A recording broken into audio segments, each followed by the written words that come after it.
this is key to me for week 3 of EC5119 derivatives risk management. So as we saw last week, the nature of futures markets is linked to various aspects of what's happening in the spot markets, and we saw the area of price discovery is something again that we can use to interpret I suppose trends and movements in futures markets. So what I want to advise this week is that we're going to continue with futures. This time we're going to go a little bit more into detail about two particular aspects that I want to draw your attention to. One is about the nature of hedging with futures. So we're going to see how you calculate short and long hedges.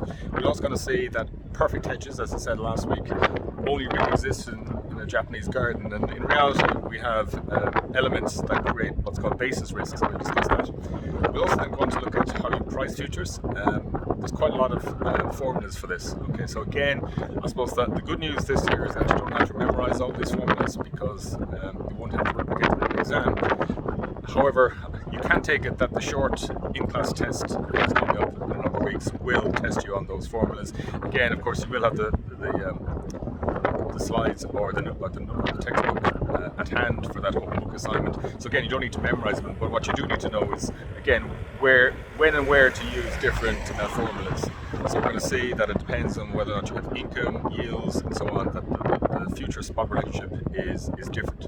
And then we'll talk about some other issues, including how you speculate with futures, leverage trading with futures, and the difference between the futures price and the expected spot price. So there's quite a lot to cover this week. In addition, obviously I just want to draw your attention to the two guest speakers that I mentioned previously. So we have Brian O'Carroll coming on Wednesday at 5. Brian from HSBC Private Bank, where he is Deputy Head of Global Equities. And Brian is going to talk a little bit about, I suppose, what's happening in the markets at the moment, looking at top-down issues particularly, talking about maybe what's happening in the global equity space, talking about maybe trends in private banking as well, and possibly careers at the end. And again, as I said, I'll encourage you all to ask questions as we go through, so to make it a bit more interactive. And then in addition, as I said,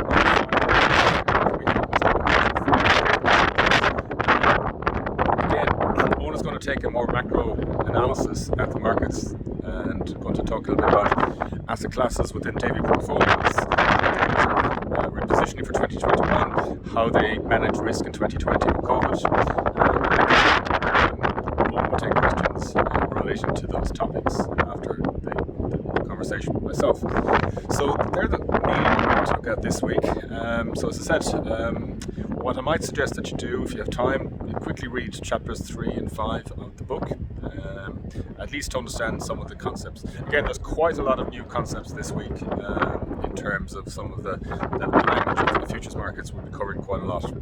So that's basically all I wanted to say for this week. But as I said, do make sure, if you can, to join the guest talks. Other than that, we'll see you on Thursday.